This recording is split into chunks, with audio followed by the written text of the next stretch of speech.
Okay, picture this. You pull into the petrol station. You're watching the numbers on the pump just spin, faster than you've ever seen. And you're thinking, this can't be real. So you look again. And what you see isn't just a number that's going to mess up your commute. It's a number that is about to change everything. It's that moment, right? That split second of just pure disbelief. And that feeling is spreading from person to person, from city to city, all around the world. That quiet little shock you feel at the pump, that's the first tremor of a massive global earthquake. And right at its epicenter is one single number. $200 for 1 barrel of oil.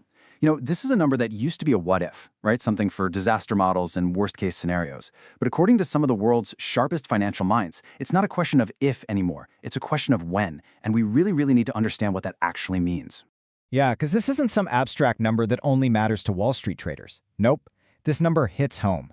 It has a direct and honestly a pretty devastating impact on all of our daily lives. So what does a world with $200 a barrel oil actually look like? Well, it looks a lot like this. You start seeing airlines just grounding planes because they literally can't afford the fuel. The cost to ship food goes through the roof, and suddenly so does your grocery bill. Those supply chains that we all rely on for, well, everything, they just snap.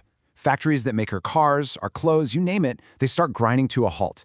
And yeah, those out-of-fuel signs, they become a very common sight. And here is the terrifying logic behind all of this.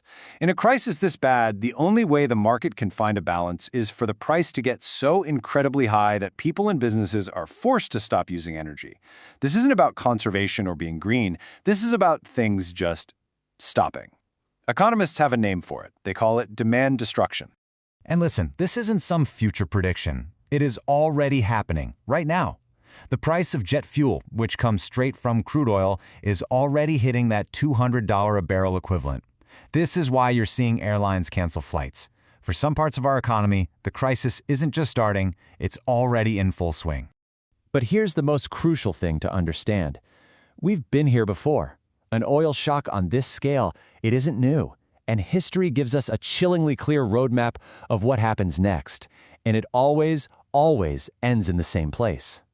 Just look at this. 1973, global recession. 1979, global recession. 1990, global recession. Every single time a major geopolitical event caused a huge spike in oil prices, a worldwide recession followed. It's one of the most reliable, predictable patterns in modern economics. And now we're facing the exact same trigger with the closure of the Strait of Hormuz. Except this time, it's so much bigger.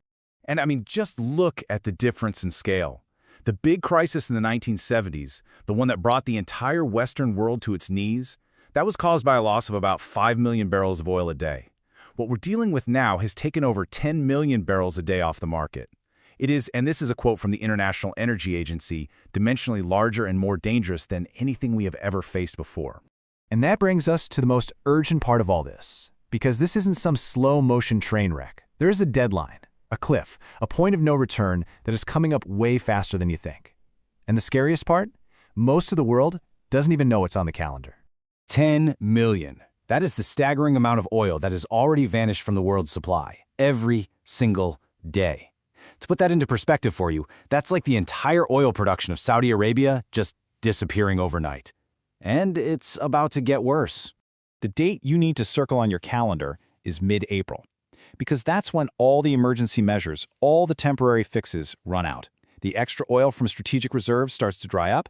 The temporary sanctions waivers that allowed some extra oil to flow, they expire. So the supply shock that we're already feeling could suddenly double, and that could push the whole system right over the edge. And please, do not just take my word for it. Look at this list. We're talking about Macquarie Group, Wood Mackenzie, Oxford Economics.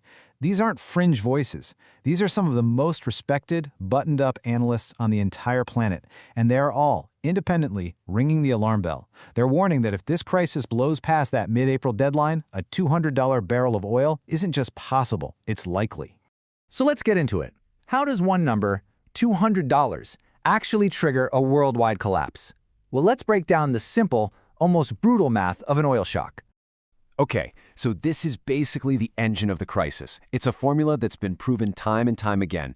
For every $10 jump in the price of oil, the world's economy grows a little bit less, and inflation, the cost of everything you buy, goes up.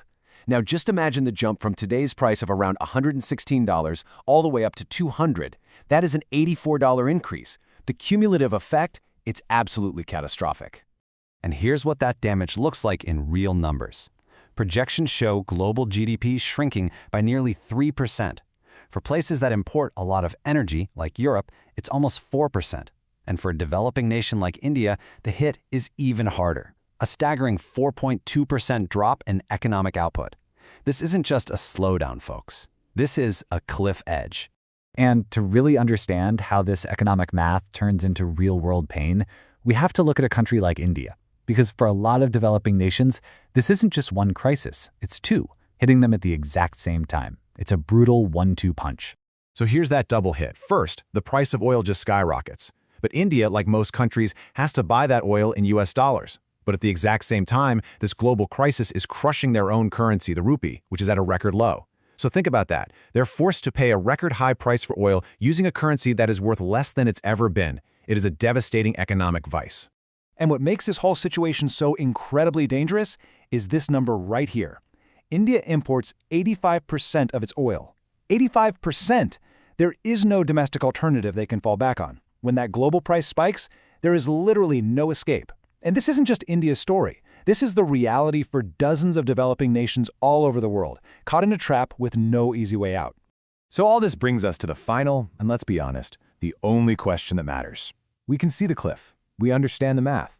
But can any of this be stopped? Is there an off-ramp before this whole thing goes completely off the rails? While this is the official word from the International Energy Agency, the world's top energy watchdog, they're not calling it a challenge. They're calling it the greatest challenge in history. They are telling us in no uncertain terms that this is bigger than the 70s, bigger than any war, bigger than anything our modern global economy has ever had to deal with. When you boil it all down, the fate of the global economy, the well-being of literally billions of people, is being held hostage by this tiny, 21-mile-wide stretch of water, the Strait of Hormuz, a single point of failure for our entire interconnected world.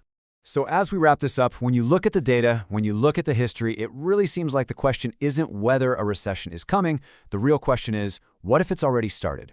With supply chains breaking and key industries already paying recession-level prices for fuel, maybe the recession isn't on its way. Maybe it's already here, and we're all just waiting for the official announcement.